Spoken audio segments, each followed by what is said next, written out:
Welcome back. In this tutorial, we're going to learn a little bit more about creating boxes. You might recall that the command line presented us with some additional options for creating boxes, and that's what we're going to talk about in this lesson.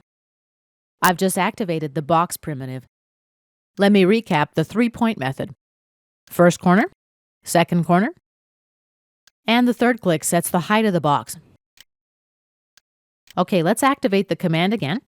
Take a look at the command line. Instead of specifying the first corner, we've got the option to set the center point. Let's right-click and scroll to center. Let's snap to the bottom right corner of my first box. Now our box will center at this point.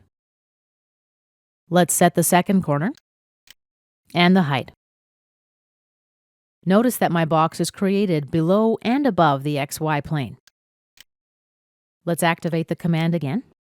I'll just left-click to place my first corner. Instead of selecting a second corner this time, I'm going to right-click and select Cube. Now I click to specify the length of the side or enter a value manually in the dynamic input field, let's say 7 units. Tab to register. Angle 20 degrees. Press Enter to accept. Let's take a look at one more option. Activate the command. Let's left-click to set the first corner. Now let's right-click and select Length.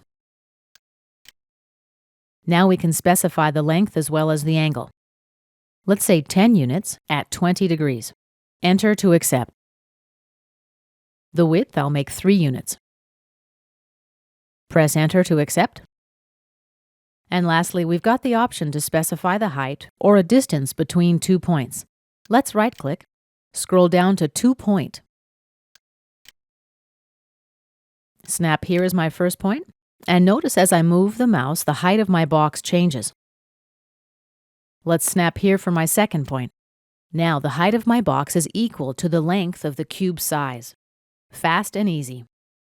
This concludes our tutorial about additional options for creating a box in AutoCAD.